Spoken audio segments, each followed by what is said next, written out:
وَوَصَّى بِهَا إِبْرَاهِيمُ بَنِيهِ وَيَعْقُوبُ يَا بَنِيَّ إِنَّ اللَّهَ اصْطَفَى لَكُمُ الدِّينَ فَلَا تَمُوتُنَّ إِلَّا وَأَنْتُمْ مسلمون۔ وَوَصَّى بِهَا إِبْرَاهِيمُ بَنِيهِ وَيَعْقُوبُ، اور اسی کی وصیت کی تھی ابراہیم نے بھی اپنے بیٹوں کو اور یعقوب نے بھی۔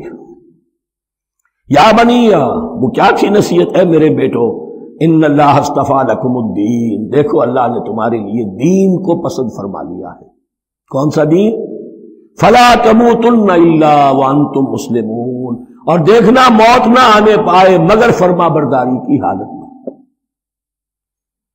یہی بات آئے گی سورہ آل عمران میں مسلمانوں سے خطاب کر کے، یا ایھا الذین آمنوا اتقوا اللہ حق تقاتہ ولا تموتن الا وانتم مسلمون، اور ان الدین عند اللہ الاسلام ومن یبتغ غیر الاسلام دینا فلن یقبل منہ